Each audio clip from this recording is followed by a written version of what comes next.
So leaving camp this morning, and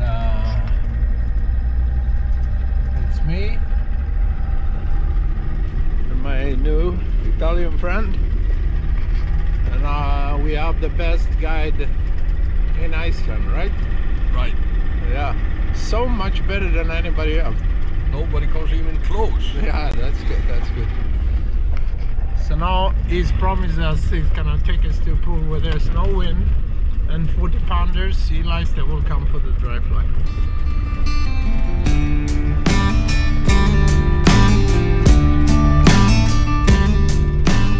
Ranga, on the Icelandic south coast, is a special river.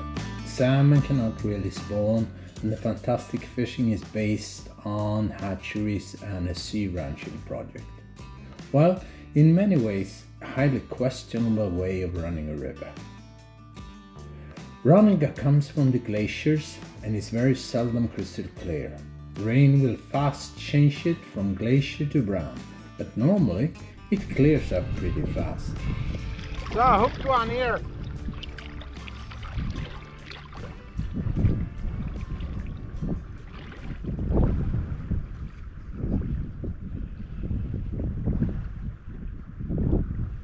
This is beat 5.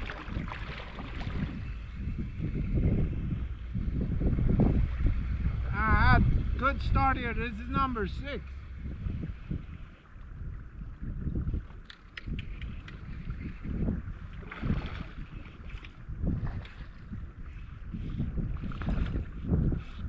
Yeah, they were really small. This is a little bigger.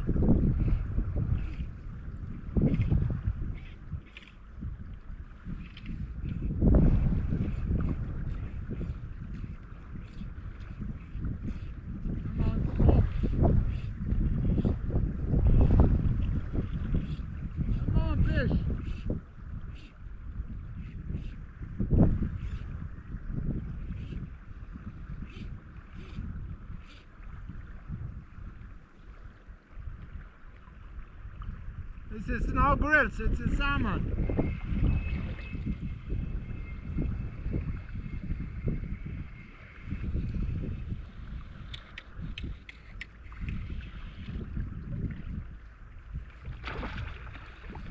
Yeah, older fish, maybe 7-8 kilos.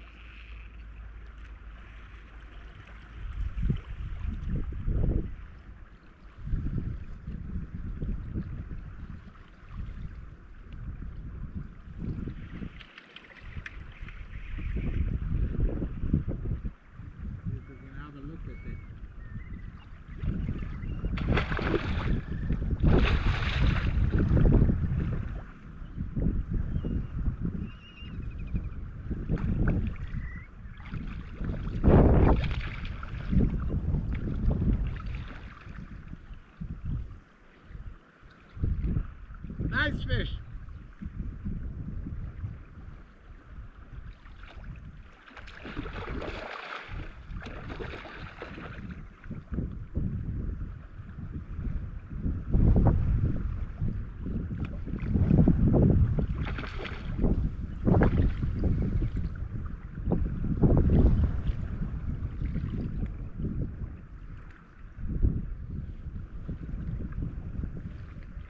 See if I can get it here in front of the camera.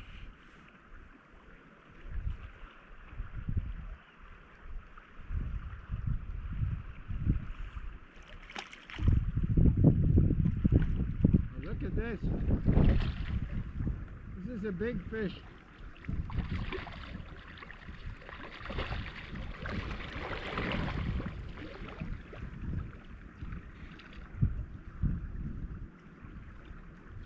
This is about as big as you get them here, I think, now.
this.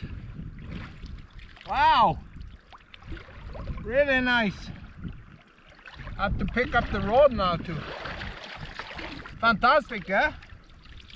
Good. Good Ranga fish. Just measure it to 90 centimeters. Pretty good.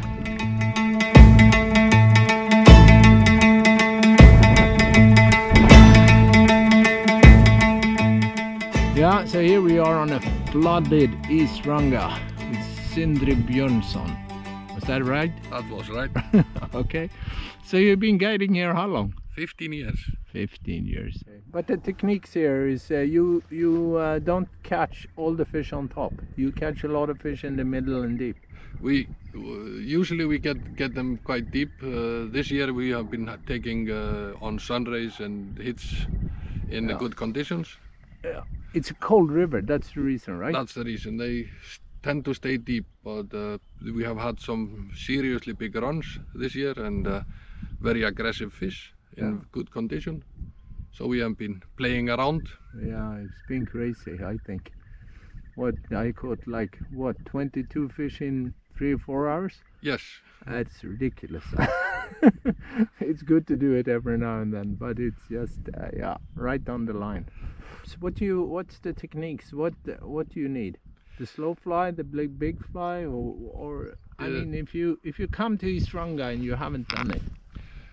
First of all, I always recommend for people to contact the head guide in the lodge and ask about flies. Not bring full bag of flies they bought, and we can only use 3 of them. Yeah. Sink tips are necessary in few versions.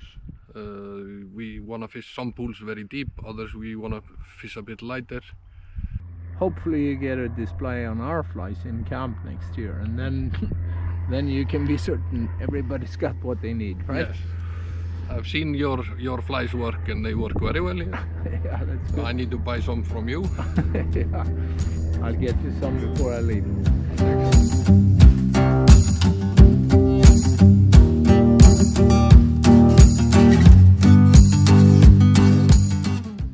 The majority of the Ranga fish are large grills from 2.5 to 4 kilos or from 5 to 8 pounds about. But bigger fish to 1 meter or around 9 kilos are quite common.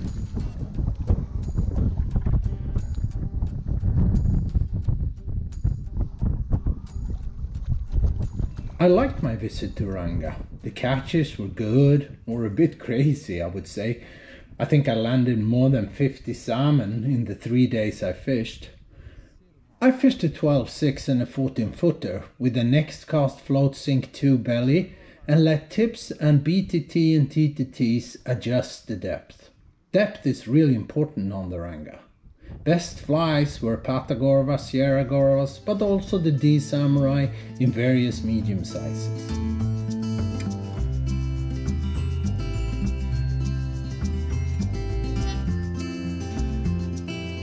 The Ranga Lodge is a 5-star international fishing lodge. Very cozy and very easy to stay and fish from. Normally you meet people from around the world, experienced and beginners in a good mix. The food is excellent, rooms are okay with a fantastic view over the Ranga Valley. And in the horizon you can see the majestic volcano Hekla.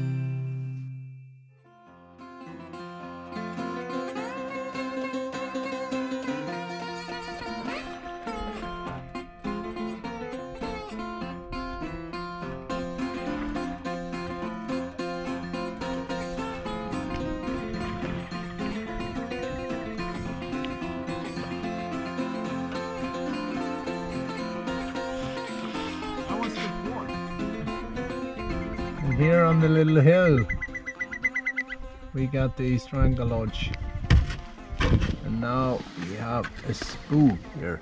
See it? It's right there. Mean bastard that took my drone. Was it you that took my drone? The curly birds killed my drone, attacking it like I've seen they do on other places, But this time they really killed it and made it crash right in front of the lodge. Left me swearing and laughing with a broken drone and no more flying.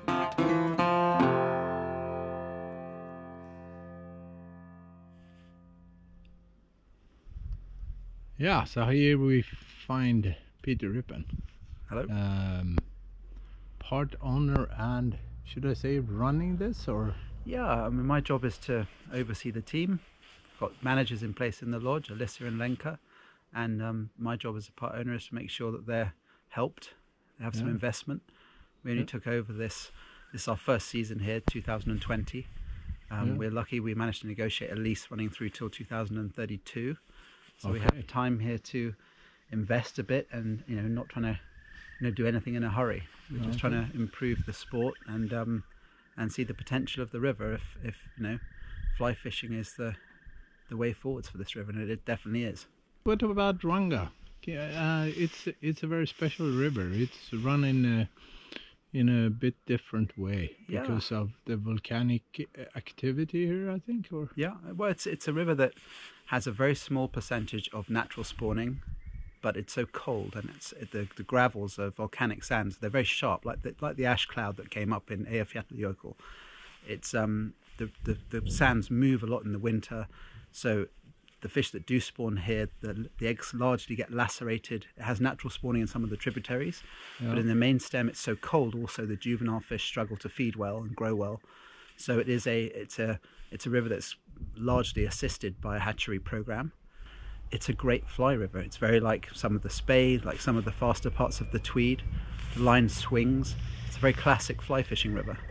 Yeah, I fished a few rivers, and I think it's a fantastic river to fish. In certain bits it's really technical, but in other bits it's extremely easy to catch a lot of fish. So in a way you have a bit for everyone, I would say. Yeah, well, I think so many people, they work so hard. They've got 3-4 days they can commit to having a fishing trip, letting the worries of the world go somewhere else. They don't want to be too technical. Maybe they only get a chance to fish 6 days a year, 4 days a year. Maybe this is it for them, their trip here. And they can cast a line. The river brings the line round for them beautifully. The takes are solid. The river's always cold, so the fish are always quite aggressive. They fight very hard. The grills are quite big. There's also an increasing number of larger salmon in the sort of 8 through 15, 16, even a few 18, 20 pounders. And it's a really pleasant river to fish. We've been blessed with a great run this year, so we can't overlook the fact that there's so many fish in the system, but they take the fly well. The fly doesn't go through the fish and really disturb them in a way that spinners and other things do. So I think actually I'm a great believer that the fly is the deadliest of all the techniques. And you increase catch and release on the river too. People, there's enough fish in the system that people can still enjoy some wild salmon if they want to, some smoked salmon or fresh or whatever else, but taking a fish or two is not damaging the numbers of fish in the river. People enjoy the sport, get to try some wild salmon. It's a special food. So thank you very much for taking your time. And I bet you're here to fish. I've been here now 15 days this summer, and the next few days are the first time I'm really going to go for it. So I'm quite excited, I was going to ask you what's your biggest fish from the Ranga? About 92 centimeters. That is but really good question. You go, I caught 193. I know, it's killing me. So tomorrow morning is 94, I hope. Okay, I hope I don't get it on my phone. Oh, I bet you will. No, okay. Fantastic. Thank you, Peter. Okay. Thank you. Thank you.